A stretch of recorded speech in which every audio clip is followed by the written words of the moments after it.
Hi YouTube, sorry it's been a while, things have been crazy. Today I will be talking about a character called Charles Westmorland from the show Prison Break. For those of you who don't know him, before he was jailed in Fox River, he ran under the name of D.B. Cooper as an aircraft hijacker who, on November 24, 1971, after receiving a ransom payout of $5 million, leapt from the back of a Boeing 727 as it was flying over the Pacific Northwest somewhere over the southern Cascades. The case was never solved, however, as he was arrested for vehicular manslaughter, not the hijacking. To save embarrassment, the government announced that only $1 million was stolen, when in truth, $5 million was stolen. His wife died soon after his incarceration, leaving his daughter alone. A grandfather clause in the prison's policy allowed him to keep a grey cat named Marilyn. The doc had repeatedly attempted to transfer Westmorland to other facilities, though he was unwilling to leave Marilyn behind and became adept at using legal loopholes to block his transfers. According to a news article appearing in Michael's apartment, he is 59 years old at the time of the series. Many people, including Michael Schofield, came to believe that he may have been the infamous airline hijacker D.B. Cooper. At first Charles denies this but later confesses to Michael upon learning that he would not be allowed to visit his terminally ill daughter until after her death. Westmorland became desperate to escape. He finally confirmed that he was D.B. Cooper by showing Michael a $100 bill matching the serial number of the first bill from the fabled hijacking. Westmorland attacked Bellick. When Bellick discovered the hole the team dug in the guard's room, he successfully subdued Bellick but was severely wounded by a piece of glass. During the escape, he collapsed in the infirmary from loss of blood. He told Michael to go on without him, but not before revealing the location of the D.B. Cooper money, under a silo at the Double K Ranch, just outside of Tooele, Utah, and revealing that sum was $5 million, rather than the $1 million generally assumed. He is later found dead by Warden Pope.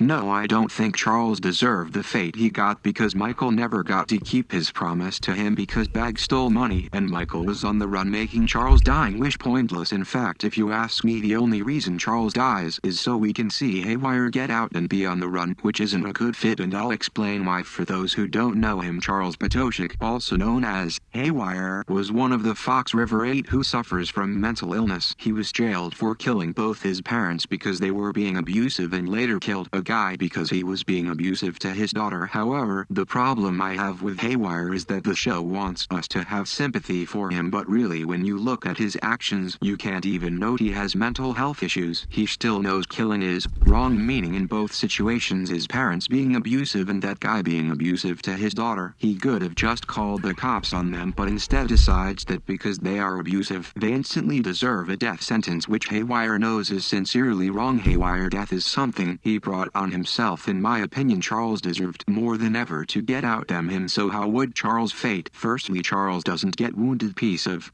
glass because in this version when he looks better account there is no coffee cup there. Now I do this because in the original version I don't get why the guards don't question PI what happened to it, so to avoid that we're going to leave it so in this new version there is no coffee cup, so Charles still hits the table but doesn't get hurt, but still knocks Bellick out. Next, when the team is going through the hole in Michael's cell, Charles tells Michael if something happens to him before or after the escape to promise to go see his daughter and give her daddy's love. Charles says he's not going for himself but for his daughter. He says he has to see her face just one last time before it's too late. Michael says he promises, and the rest of the escape goes similar to how it's done in the original version. However, when we get to Haywire and he is about to climb on the wire, Bag pulls out a shank and stabs him in the chest. To everyone's horror, Bag throws Haywire to the ground with the shank still in him, saying he's not being caught by someone from the Whack Shack. Now, this scene also later appears as a flashback later on in Season 2, when Michael is remembering everything Bag did in Episode 21. Now, the escape goes how we know it expect. This time, we see Charles part ways. He decides that instead of going to get the money, he decides to go straight to see his daughter, so he ends up stealing a car and going 3 hours to Indianapolis. Now in this version, instead of the FBI talking about Haywire, they are now talking about Charles. So every time in Season 2 there is Haywire, it is now Charles. The FBI talk about how a man suiting Charles' description stole a car and found it abandoned on the side of the road.